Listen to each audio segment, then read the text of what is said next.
समय हर चीज की दवा है। दोस्तों, एक किस्सा ऐसा है कि आपको सुनकर ऐसा लगेगा कि कोई कैसे इतना अहंकार अपने आप के ऊपर कर सकता है। जी हाँ दोस्तों, मैं बात कर रहा हूँ फिल्म के बहुत बड़े अभिनेता राजकुमार साहब की। ये जो आप किस्सा सुनने जा रहे हो वो सुन के आपको पता चलेगा कि राजकुमार साहब अपनी लाइफ में किसको क्या गिनते थे।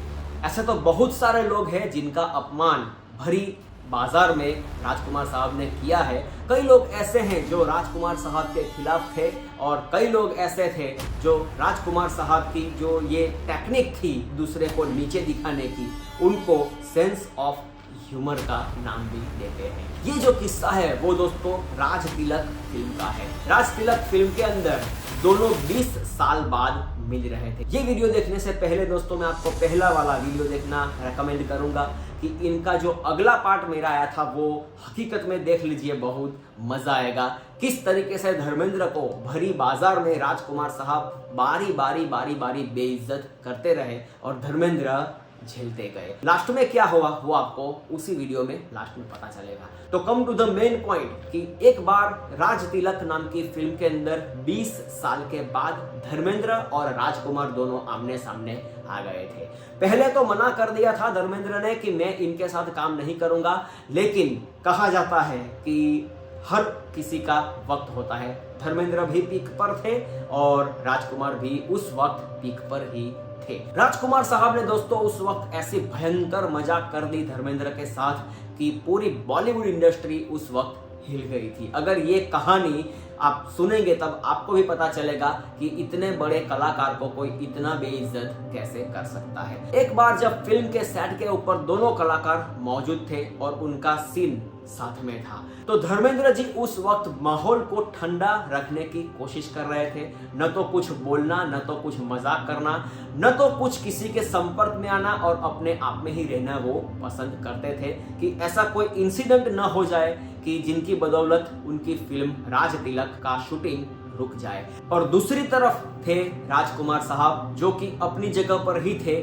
लेकिन वो सीनियर होने के नाते उनका कुछ काम धर्मेंद्र जी को भी करना पड़ता था और वो सामने सेट पर ही बैठे रहते थे। इतना साइलेंट एटीट्यूड रखने के बावजूद भी राजकुमार धर्मेंद्र को बारी बारी जितेंद्र जितेंद्र जितेंद्र कहकर बुला रहे थे।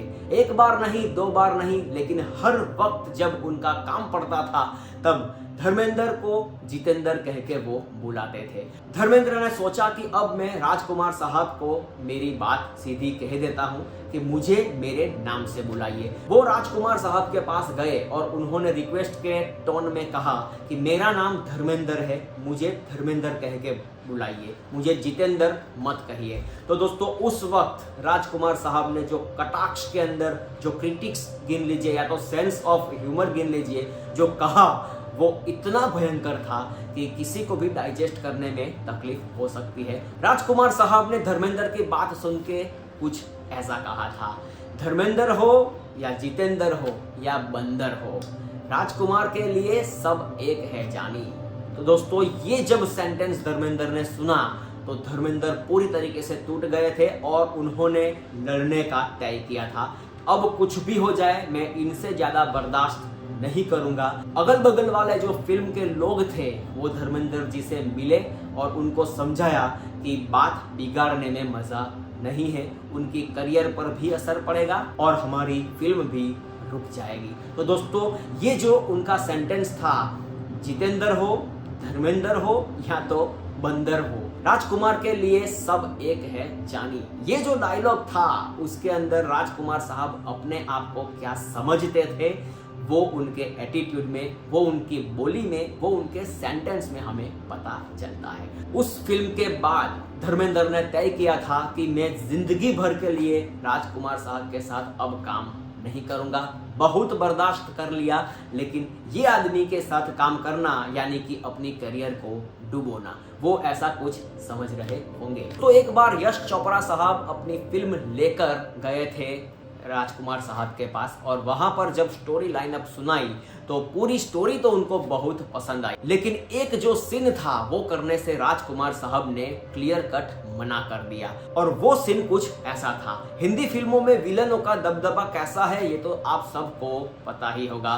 कई बार विलन और हीरो आमने सामने हो जाते हैं तो दोनों को एक दूसरे से मार भी खानी पड़ती है। विलन का वेट हमेशा हीरो से थोड़ा सा अप इसीलिए रखा जाता है कि हीरो के कैरेक्टर के साथ पब्लिक के इमोशन जुड़ जाए, लेकिन आफ्टर ऑल जब फिल्म खत्म होती है तब डेफिनेटली विलन हारता है और हीरो विन करता है। तो दोस्तों यही कहानी लेकर गए थे यश चोपड़ा राजकुमार साहब के पास। पूरी फिल्म की कहानी राजकुमार साहब को पसंद आई, लेकिन एक पॉइंट के ऊपर राजकुमार साहब ने मना कर दिया और वो सीन था ये। उस सीन के अंदर राजकुमार साहब को धर्मेंद्र जी से 2-3 थप्पड़ खानी थी। ये सीन जब राजकुमार साहब ने सुना तो तुरंत मना कर दिया। उन्होंने ऐसा बताया कि राजकुमार एक सीनियर आर्टिस्ट है और धर्मेंद्र एक जूनियर आर्टिस्ट है। अगर राजकुमार धर्मेंद्र से एक थप्पड़ खाएंगे तो उनकी वैल्यू डाउन जाएगी। या तो ये सीन हटाओ या तो मैं ये फिल्म नहीं करूंगा। तो यश चोपड़ा जी के पास कोई और चॉइस नहीं थी, तो उन्होंने राजकुमार साहब की जगह फिर फिरोज खान को ले लिया और पूरी फिल्म की शूटिंग कंप्लीट की। राजकुमार साहब धर्मेंद्र को क्या गिनते थे वो हमें पता क्लियर कट चल जाता है। ऐसी कुछ बातें जो मेरी चैनल पर आती रहती है। हर हफ्ते एक ना एक वीडियो ऐसा आता है जिनके अंदर आपको देखकर मजा आएगा। अगर आपने मेरी चैनल विजिट नहीं की है तो विजिट कीजिए। बॉलीवुड में किस तरीके का टेम्परेचर चल रहा है वो भी आपको ये चैनल के माध्यम से पता चलेगा। जाइए विजिट कीजिए, देखिए, मजा कीजिए। मेहनत पसंद आई हो तो वीडियो को लाइक कीजिए, चैनल को सब्सक्राइब कीजिए और अपने दोस्तों के साथ शेयर कीजिए। मिलते हैं नए वीडियो में नई कहानी के साथ, नए कैरेक्टर के साथ। तब तक के लिए जय हिंद, जय भारत, बहुत बहुत धन्यवाद।